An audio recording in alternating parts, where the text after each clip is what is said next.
నమస్కారం SD news కి స్వాగతం. నేను గణేష్. బుల్టెన్లో హెడ్లైన్స్ చూద్దాం. ఉడాలో భూ క్రమబద్ధీకరణ దరఖాస్తుల క్లియరెన్స్ కు స్పెషల్ డ్రైవ్. సక్రమంగా లేని 3500 దరఖాస్తులకు నోటీసులు ఇచ్చామన్న వీసీ బాబురావు నాయుడు. ఎమ్మెల్యే బండారు సత్యనారాయణమూర్తి కూతురు వివాహానికి హాజరైన సీఎం చంద్రబాబు. వధూవరులకు ఆశీర్వచనాలు. స్టీల్ ప్లాంట్ ప్రగతి మైదానంలో అంగరంగ వైభవంగా జరిగిన వివాహ వేడుక. దుర్గంధం చెందని మధ్యాహ్నం భోజనం వంట. గోపాలపట్నం జడ్పీ బాలికోన్నత పాఠశాలలో రాజ్యమేలుతున్న అపారిశుద్ధ్యం. ఉత్తరాంధ్ర సమస్యలపై అందరినీ ఒకే తాటిపైకి తీసుకొస్తా. ఎమ్మెల్సీ ఎన్నికల్లో స్వతంత్ర అభ్యర్థిగా పోటీ చేస్తున్న లీడర్ రమణమూర్తి వెల్లడి. ఉత్తరాంధ్ర ఎమ్మెల్సీ ఎన్నికల్లో స్వతంత్ర అభ్యర్థిగా నామినేషన్ వేసిన ప్రముఖ న్యాయవాది వద్దిపర్తి శ్రీనివాస్ నిరుద్యోగుల గళాన్ని శాసనమండలిలో వినిపించేందుకు అవకాశం ఇవ్వాలని విజ్ఞప్తి.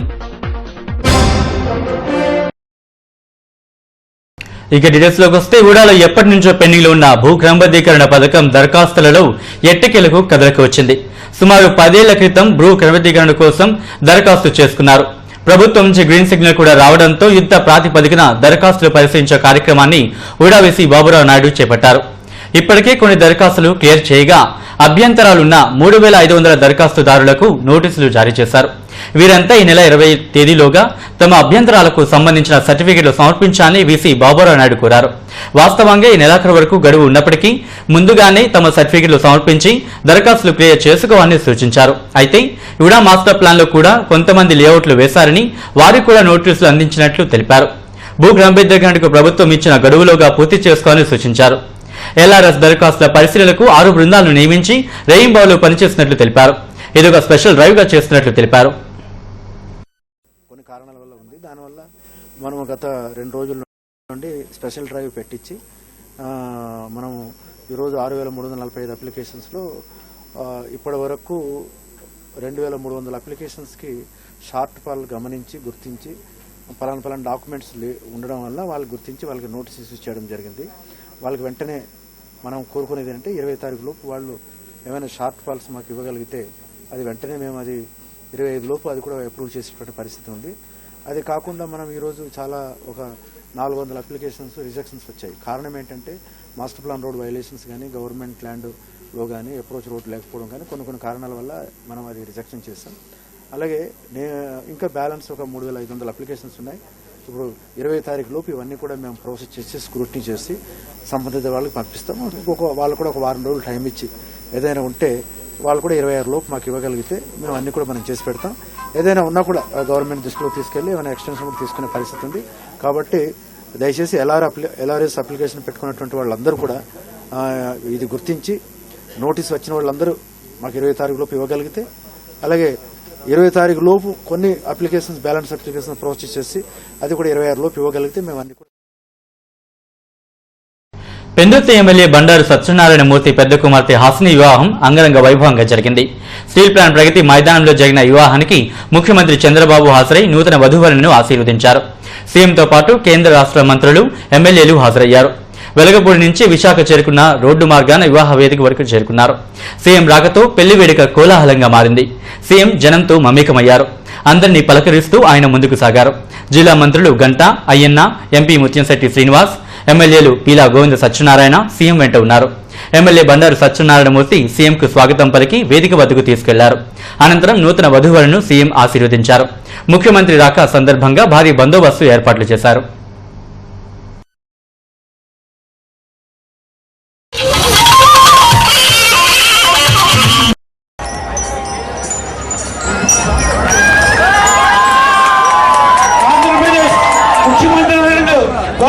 పూజలు పెద్దలు గురుదేవులు నారా చంద్రబాబు నాయుడు గారి స్వాగతం సుస్వాగతం. రాష్ట్ర మంత్రివర్యులు గంటా శ్రీనివాసరావు గారి స్వాగతం.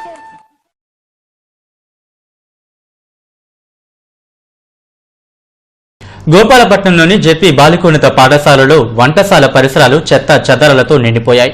తీవ్ర దుర్గంధం వెదజల్లుతోంది. అలాంటి చోట విద్యార్థులకు మధ్యాహ్నం భోజనం వండి వడ్డించాల్సిన దుస్థితి నెలకొంది. పాఠశాల తూర్పు భాగంలో ప్రహరీ నిర్మాణాన్ని జీవీఎంసీ అధికారులు అసంపూర్తిగా నిలిపేశారు. దీంతో ఆ ప్రహరీకి ఆనుకుని వ్యాపారాలు చేస్తున్న తోపుడు బండ్ల వర్తకులు, చిరు వ్యాపారులు వ్యర్థాలను పాఠశాలకు విసిరేస్తున్నారు. అక్కడే మూత్ర విసర్జన కూడా చేస్తున్నారు. ఎన్నిసార్లు జీవీఎంసీ అధికారులు జీవీఎంసీ అధికారులకు పాఠశాల హెచ్ఎం విన్నవించిన చెవిడివాడి శంఖం ఊదినం చందంగా మారింది. పిల్లలు అపరిశుభ్రత పరిసరాల్లోని భోజనాలు చేయాల్సిన అవస్థలున్నాయి. వరండాలనే తినాల్సిన దుస్థితి. జీవీఎంసీ పారిశుధ్య సిబ్బంది సైతం రోడ్డుపై ఊడ్చిన చెత్తనంతా వంటశాలకు సమీపంలోనే పడేస్తున్నారు. దీంతో విద్యార్థుల ఆరోగ్యం ప్రశ్నార్థకంగా మారుతోంది. ఇప్పటికైనా జోనల్ కమిషనర్ పట్టించుకుని తమ సమస్యను పరిష్కరించాలని పాఠశాల హెచ్ఎం స్వర్ణలత కోరారు.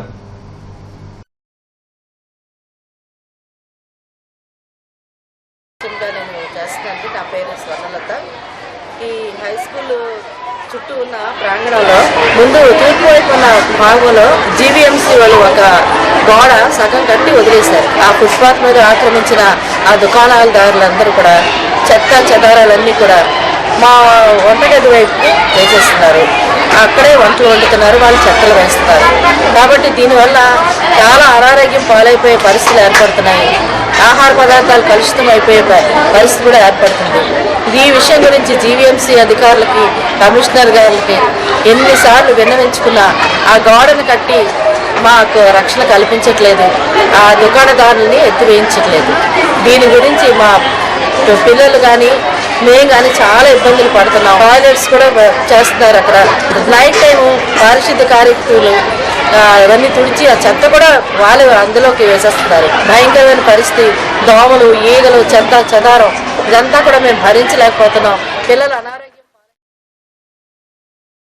జర్నలిస్టులుగా ఉత్తరాంధ్రతో 40 ఏళ్ల అనుభవం, సమస్యలపై సమగ్రమైన అవగాహన, వీటన్నిటిని మించి స్థానికులతో చక్కటి అనుబంధం. ఈ అర్హతతోనే తాను ఎమ్మెల్సీ ఎన్నికలకు దిగాన్ని లీడర్ రమణమూర్తి చెప్తున్నారు. స్థానికులందరినీ ఒకే తాటిపైకి తెచ్చి ఉత్తరాంధ్ర అభివృద్ధి ధ్యేయంగా పనిచేస్తానంటున్న ఎమ్మెల్సీ అభ్యర్థి లీడర్ రమణమూర్తితో మా bureau chief Chittibabu face to face. Uttarandhra MLC ఎన్నికలకు లీడరు పత్రిక ఎడిటరు రమణమూర్తి గారు పోటీ చేస్తున్నారు. ఇప్పుడే నామినేషన్ కూడా భారీ ఎత్తున వేయడం జరిగింది. అయితే ఎన్నికల ప్రసారానికి శ్రీకారం చుడుతున్న నేపథ్యంలో రమణమూర్తి గారు మనతో ఉన్నారు. ఈ ఎన్నికల ప్రసారం ఏ విధంగా జరుగుతుందో మనం ఒకసారి అడిగి తెలుసుకుందాం. చెప్పండి సార్, జర్నలిస్ట్గా మీ అనుభవం ఈ ఉత్తరాంధ్రకి ఎట్లా ఉపయోగపడుతుంది? నేను 40 ఏళ్ళ నుంచి జర్నలిజంలో పైగా ఉత్తరాంధ్ర ప్రాంతాల్లో పనిచేయడం జరిగింది. ఇక్కడ సమస్యల పట్ల పూర్తి అవగాహనతో ఉన్న నేను ఇటీవల కాలంలో ఉత్తరాంధ్రకి జరుగుతున్న అన్యాయం మీద చూసి మన జర్నలిస్టు మిత్రులందరూ కలిపి ఈ ఎన్నికల్లో పోటీ చేయమని అడగడం, దీనికి లోక్సత్తా కూడా సపోర్ట్ చేయడంతో ఎన్నికల బరిలోకి దిగడం జరిగింది. ముఖ్యంగా మనకి రైల్వే జోను, తర్వాత నిరుద్యోగ అభివృద్ధి, తర్వాత మనకి స్పెషల్ స్టేటస్, ఇక్కడ పరిశ్రమలు రాకపోవడం వల్ల నిరుద్యోగం బాగా తాండవిస్తుంది ఈ 3 జిల్లాలను. ముఖ్యంగా పరిశ్రమలు తీసుకురావడం, తర్వాత యువతకి శిక్షణ కేంద్రాలను ఏర్పాటు చేయడం, అలాగే గిరిజన ప్రాంతాల్లో ఉన్న మొత్తం యువతకి ఉద్యోగం కల్పించేలాగా అక్కడ జాబ్ మేళాలు ఏర్పాటు చేయించడం, ఇటువంటి కార్యక్రమాలను మా దృష్టి సారించి ఉత్తరాంధ్రలో నిరుద్యోగం లేకుండా చేయాలన్నది నా ప్రయత్నం. అందుకోసం ఈ ఎన్నికల్లో దిగడం జరిగింది. అంటే మీకు ప్రధానంగా గతంలో 2 సార్లు ఎమ్మెల్సీగా పోటీ చేసి ఓడిపోయిన ఒక వర్గం, బలమైన వర్గం మీకు సపోర్ట్ అప్పుడు వ్యతిరేక పనిచేస్తుంది. దాన్ని ఎలాగ మీరు బీట్అవుట్ చేయగలుగుతారు? అంటే ఇప్పుడు నా వాదన ఒకటే, 2 సార్లు ఈ యూటీఎఫ్ క్యాండిడేట్కి అవకాశం ఇచ్చారు. 8 సంవత్సరాల నుంచి వాళ్ళు అధికారం చలాయిస్తున్నారు. మరి వాళ్ళు వాళ్ళ సమయంలో ఏం చేశారు? 8 ఏళ్లను యువత కోసం ఏం చేశారు? ఏదైనా ఒక ఉద్యోగం ఇప్పించగలిగారా? ఒక పరిశ్రమను తీసుకురాగలిగారా? పైగా రాష్ట్రం విడిపోయేటప్పుడు విడిపోవడానికి వాళ్ళు కూడా దోహదం చేశారు. అలాగే రాష్ట్రం విడిపోయిన తర్వాత మనకు రావాల్సిన రాయితీలు కానీ, తర్వాత నిధులు కానీ రాబట్టడంలో ఘోరంగా విఫలమయ్యారు. వీళ్ళు ఒక పక్షానికి ఉన్నారు తప్ప ప్రజల పక్షం వహించలేదు. అందువల్ల సునాయాసంగా ఇవాళ ప్రజలు అందరూ ఆలోచన చేస్తున్నారు. డెఫినెట్గా వాళ్ళకి 2 సార్లు అవకాశం ఇచ్చాం, మనకేమీ వనగురింది ఏం లేదు. అందువల్ల వీళ్ళు కూడా ఒక రాజకీయ పార్టీలుగా వ్యవహరించారు. కానీ ఒక ఇండిపెండెంట్కి, అందులోనూ జర్నలిస్ట్ బ్యాక్గ్రౌండ్ ఉండే ఒక ఇండిపెండెంట్కి మనం చేస్తే డెఫినెట్గా మన వాయిస్ శాసనమండలిలో వినిపించడానికి అవకాశం ఉంటుంది అనే ఉద్దేశంతో ఇవాళ ప్రజలందరూ, ప్రజా సంఘాలు, అన్ని వర్గాల మద్దతు నాకు లభిస్తోంది. ముఖ్యంగా ఈ ఎన్నికల్లో సుమారుగా 70% వరకు యూనియన్లు, టీచర్స్, ఎల్ఐసి సంఘాలు ఇవన్నీ ఉన్నాయి. మిగతా పర్సంటేజ్ అంతా గ్రాడ్యుయేట్స్ ఉన్నారు. ఈ 70% ఉన్న మెజార్టీ వర్గాన్ని మీరు ఎలా ఆకర్షించగలుగుతారు? నిజంగా వాళ్ళు 70% ఉంది, 80% ఉంది, 60% ఉంది అని చెప్పుకోవడానికి అలాంటి వాళ్ళు మరి గత ఎన్నికల్లోనూ మరి చావు తప్పి కన్నులొట్టలేనట్టు మరి సెకండ్ ప్రయారిటీ ఓటుతో గెలిచింది మన యూటీఎఫ్ వాళ్ళు. మరి ఎందుకు ఎంతమంది బలం ఉంటే ఆ రోజు ఎందుకు గెలిచారు? అలాగా అంటే వాళ్ళు బలహీన పడ్డారనేది అర్థమవుతుంది ఇక్కడ. సెకండ్ ప్రయారిటీ ఓటుతో గెలిచారంటే వాళ్ళ బలం ఎంతో అర్థమైపోతుంది. ఇవాళ యూనియన్లో ఉన్న 100% మంది ఒకే వ్యక్తికి ఓటేస్తే ఇవాళ అసలు వాళ్ళ కొన్ని ఎమ్మెల్యే స్థానాలు వచ్చేసి జీవీఎంసీ వాళ్ళ చేతిలోకి వచ్చేసి అన్నీ వచ్చేసి మరి అవన్నీ ఎందుకు రావట్లేదు అంటే ఊరికే కబుర్లు చెప్పుకోవడానికి ఇగో ఈ బలం ఉంది ఆ బలం ఉందని ప్రతిదీ ఓటర్లు లేని వాళ్ళందరూ ఎన్ని సంఘాలు ఉంటాయి ఏం సోపం అదే కాదు ఇక్కడ నిజంగా పోనీ నేను అడుగుతున్నాను అదే నువ్వు 8 సంవత్సరాల నుంచి నువ్వేం చేసావు ఒక ఉద్యోగం తాగలిగావా అది కాదు నువ్వు కొత్త ఉద్యోగాలు క్రియేట్ చేయాలి నువ్వు ఎవరి కోసం గెలిచావు గ్రాడ్యుయేట్స్ కాన్స్టిట్యున్సీ నుంచి గెలిచావు గ్రాడ్యుయేట్స్ కాన్స్టిట్యున్సీలో ఎవరుంటారు గ్రాడ్యుయేట్స్ ఉంటారు ఈ గ్రాడ్యుయేట్స్కి మేలు చేకూర్చే పనులు నువ్వేం చేసావు ఒక పరిశ్రమ తీసుకొచ్చావా ఒక 100 మందికి ఉద్యోగాలు వేయించగలిగావా ఏం చేసావు కనీసం గ్రాడ్యుయేట్స్ అందరినీ కూర్చోబెట్టి అయ్యా నీ సమస్యలు ఏంటని ఎప్పుడైనా అడిగావా ఒక నిమిషం కూడా 8 సంవత్సరాలు ఎప్పుడైనా సరే ఒక్క సమావేశం ఏర్పాటు చేశారా వీళ్ళు వాళ్ళ సమస్యలు తెలుసుకున్నారా ఇవన్నీ కూడా ఏదైతే దీన్ని 2 సంవత్సరాల నుంచి అసలు ఎమ్మెల్సీ కనబడకుండానే మాయమైపోయారు వీళ్ళకి ఎందుకు వేస్తారు ఓట్లు సంఘాలు ఉండొచ్చు సంఘాలు కూడా ఇవాళ రగిలిపోయి ఉన్నారు అందరూ మళ్ళీ వీళ్ళకే వేయాలా 2 సార్లు వేసాం మళ్ళీ వీళ్ళకే వేయాలా అనే ఉద్దేశంతో ఉన్నారు అందరూ అందుకని ఇవాళ ఇటు పక్క ఓ పక్క బీజేపీ వాళ్ళ పట్ల అసంతృప్తితో ఉన్నారు ఇటు పక్క ఏమో ఈ యూటీఎఫ్ పక్క అసంతృప్తి ఉన్నారు డిఫరెంట్గా ప్రజలందరూ కూడా ఒక ఆలోచన చేస్తారనే నమ్మకం అయితే మా అందరికీ ఉంది జర్నలిస్టులకి ముఖ్యంగా ఉంది ఈసారి వాయిస్ వినిపించడానికి అవకాశం ఇస్తారనే నమ్మకం ఉంది మీరు ఫైనల్గా చెప్పండి మీరు నెగ్గడానికి ఉన్న అవకాశాలు ఏంటి ఎటువంటి ప్రయత్నాలు పెట్టారు ఇది ముఖ్యంగా ఇందులో గ్రాడ్యుయేట్ కాన్స్టిట్యున్సీ అనేసరికి ఫేస్ వాల్యూ ఎవరు పనిచేశారు నేను ధైర్యంగా చెప్పుకోను 40 ఏళ్ళ నుంచి ఈ ప్రాంతం కోసం నేను లీడర్ పత్రిక ద్వారానో ఆంధ్రజ్యోతి ద్వారానో వార్త ద్వారానో ఉదయం ద్వారానో నేను అనేక స్కాములు బయటపెట్టి కొన్ని కోట్లాది రూపాయలు ప్రభుత్వానికి చేతుల నుంచి పోకుండా కాపాడగలిగాను అలాగే ఎన్నో సమస్యల మీద నేను పోరాటం చేశాను ఎన్నో సమస్యల మీద వార్తలు రాశాను ఇవన్నీ నాకు బలం నేను 40 ఏళ్ళ నుంచి ఈ ప్రాంతానికి సేవ చేస్తున్నానని ధైర్యంగా నేను చెప్పగలను ఈవేళ ఉన్న క్యాండిడేట్లు ఒక్కొక్కరిని చెప్పనండి గుండెల మీద చేసుకుని వాళ్ళు ఈ ఉత్తరాంధ్ర ప్రాంతాలకు ఏం చేస్తారో చెప్పనండి ఒకసారి ఒక్కరు చెప్పానండి నేను టాప్ అవుతాను అయితే ఈ ఉత్తరాంధ్రకి 40 ఏళ్ళు సేవ చేసిన అనుభవం తనకు ఉందని అయితే గ్రాడ్యుయేట్లు అందరూ తనకే ఓటు వేయాలని రావణమూర్తి కోరుతున్నారు కెమెరా పర్సన్ శివతో చిట్టుబాబు ఎల్టీవీ విశాఖపట్నం అప్పన్న సన్నిధిలో స్వాతి నక్షత్ర హోమాన్ని శాస్త్రోక్తంగా నిర్వహించారు సింహాద్రినాథుని జన్మ నక్షత్రం స్వాతి వరాహలక్ష్మి నరసింహస్వామికి సుప్రభాత సేవ అనంతరం ధూపదీప నైవేద్యాలు సమర్పించారు స్వాతి నక్షత్ర నృసింహ హోమాన్ని పురస్కరించుకుని నారసింహ మూల మంత్రాదులతో విశేష పూజలు చేశారు భక్తులు పెద్ద సంఖ్యలో పాల్గొన్నారు హోమం అనంతరం పూర్ణావతి నిర్వహించి భక్తులకు శేషవస్త్రాలు తీర్థ ప్రసాదాలను అందజేశారు ఈ కార్యక్రమంలో ఆలయ అధికారులు పాల్గొన్నారు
ఉత్తరాంధ్ర పట్టభద్రుల నియోజకవర్గ ఎమ్మెల్సీ అభ్యర్థిగా ప్రముఖ న్యాయవాది వద్దిపత్రి శ్రీనివాస్ నామినేషన్ దాఖలు చేశారు ఏపీటీఎఫ్ టీచర్స్ యూనియన్ బలపరిచిన అభ్యర్థిగా వద్దిపత్రి శ్రీనివాస్ ఊరేగింపుగా కలెక్టరేట్కు చేరుకొని తన నామినేషన్ను దాఖలు చేశారు ఉత్తరాంధ్ర మెరుగుబాటుతనంపై మండలిలో తన వాణి వినిపించేందుకు తనకు అవకాశం ఇవ్వాలని వద్దిపత్రి శ్రీనివాస్ కోరారు నిరుద్యోగ సమస్య పరిష్కారానికి తాను కృషి చేస్తానని వెల్లడించారు ఎమ్మెల్సీ అభ్యర్థి శ్రీనివాస్ కు ఏపీటీఎఫ్ టీచర్ సంఘం మద్దతును ప్రకటించింది ఏపీటీఎఫ్ గౌరవ అధ్యక్షులు సదాశివరావు మాట్లాడుతూ శ్రీనివాస్ వృత్తిపరంగా న్యాయవాది అయినప్పటికీ సమాజ సేవలో ముందంజలో ఉన్నారని తెలిపారు ఉపాధ్యాయులంతా మద్దతు ప్రకటిస్తున్నట్లు తెలిపారు ఈ కార్యక్రమంలో పలువురు నాయకులు పాల్గొన్నారు గతంలో ఎన్నో పోరాటాలు చేసిన అనుభవం అవన్నీ కూడా విజయం సాధించినటువంటి ఘటనలు ఉన్నాయి అయినా కూడా ప్రజా సమస్యలు ఇంకా తీరకుండా ఉండటంతో మరి ప్రజా సమస్యలు తీర్చే విధంగా ఈ ఉత్తరాంధ్రలో పుట్టిన వ్యక్తిగా, ఈ ఉత్తరాంధ్రతో మమకారం అనుబంధం ఉన్న వ్యక్తిగా ఈ సమస్యలు పరిష్కరించే దిశగా మరి నిరుద్యోగులకి ఉన్నటువంటి అవకాశాలన్నింటినీ కూడా పెంపొందించే విధంగా మరి ఈరోజు జరుగుతున్నటువంటి టీచర్స్ అనే కాదు అన్ని ఉద్యోగాలకి సిపిఎస్ఈ విధానం ఒక పెట్టని కొట్టలా ఉంది. మరి అటువంటి దురదృష్టకరమైనటువంటి అన్నింటినీ కూడా తొలగించే విధంగా పోరాటం చేసి విజయం సాధించే దిశగా ఎమ్మెల్సీ అభ్యర్థిగా పోటీ చేస్తారు. నా పేరు ఏ Sadasiva Rao, గౌరవాధ్యక్షులు APTF.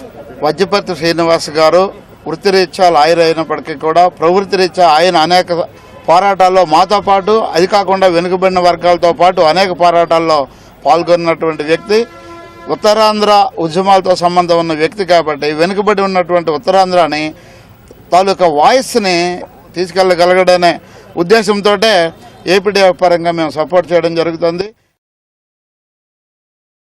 Oriental bank of commerce platinum Jubilee వేడుకలను ఈ నెల 18, 19 తేదీలలో ఘనంగా నిర్వహించేందుకు ఏర్పాట్లు చేస్తున్నట్లు బ్యాంక్ అధికారులు తెలిపారు. ఆసిల్మేటలోని బ్యాంక్ కార్యాలయంలో సీనియర్ మేనేజర్ అనంతలక్ష్మి, అసిస్టెంట్ మేనేజర్లు కేశవరాజు, చంద్రశేఖర్లు మీడియాతో మాట్లాడారు. ఈ నెల 18న మెగా మెడికల్ క్యాంప్, 19న రక్తదాన శిబిరాన్ని నిర్వహిస్తున్నామని అన్నారు. ఓమ్ని ఆర్కే ఆసుపత్రి ఆధ్వర్యంలో మెడికల్ క్యాంప్ ఉంటుందని అన్నారు. వ్యవస్థాపక దినోత్సవం సందర్భంగా నిర్వహించే పలు సేవా కార్యక్రమాలను ఖాతాదారులు వినియోగించుకోవాలని కోరారు. Bank chief manager Naveen Kumar నేతృత్వంలో ఈ కార్యక్రమాల్లో చేపడుతున్నామని వెల్లడించారు. ఈ సందర్భంగా ఓరియంటల్ బ్యాంక్ ఆఫ్ కామర్స్ ప్రగతిని వివరించారు. మొత్తం భారతదేశం అంతా ఉన్నాయి, నార్త్ ఇండియా, సౌత్ ఇండియా కలిపి. అలాగే మా ఎంప్లాయీస్ వర్క్ ఫోర్సు 21,000 పైన ఉందండి. మా బ్యాంక్ తాలూకా మొత్తం వ్యాపార లావాదేవీలు చూస్తే 3.56 లక్షల కోట్లు ఉందండి 31 మార్చి 2016కి. ఈ 75 సంవత్సరాల ప్లాటినం జూబ్లీ సందర్భంగా మేము రక్తదాన శిబిరం 19వ తారీఖుని ఏర్పాటు చేస్తున్నాం. ఇండియన్ రెడ్ క్రాస్ వాళ్ళ సౌజన్యంతో. అలాగే 18వ తారీఖున ఓమ్ని ఆర్కే హాస్పిటల్ వాళ్ళ సౌజన్యంతో హెల్త్ క్యాంప్ కూడా ఏర్పాటు చేస్తున్నాం అండి. ఖాతాదారులకు కానీ మిగతా.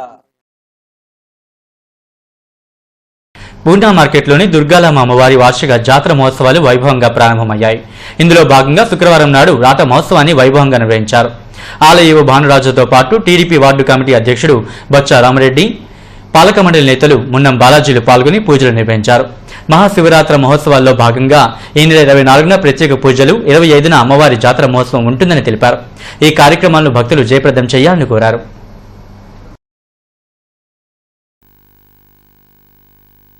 భక్తులకు మట్టుగా సౌకర్యాల మట్టుగా చాలా జాగ్రత్తగా పాలక మండలి కొత్త మండలి వేశారు కాబట్టి చాలా జాగ్రత్తగా యువతో సహా అందరూ కూడా భక్తుల మట్టుకు సహకరించాలా. ఎటువంటి ఇబ్బందులకు కూడా గురవకుండా భక్తుల మట్టుగా హ్యాపీగా దర్శనం చేసుకుని హ్యాపీగా వెళ్ళేట్టు చూడాలా.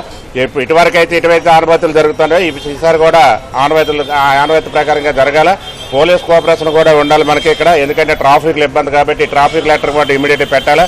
ఇక్కడ పూర్వం ఎలాగైతే సంస్కృత కార్యక్రమాలు చాలా ఎక్కువ చేశాము, ఈసారి కూడా వాళ్ళకి ఎక్కువ చేయాలని మీ అందరికీ ధర్మకర్త మండలికి కానీ ఈవో గారి కోరుకుంటాను. కాబట్టి ఆ ఊరేగింపు కార్యక్రమంలో కూడా అందరూ పాల్గొవలసిందిగా మరీ ప్రార్థిస్తున్నాం.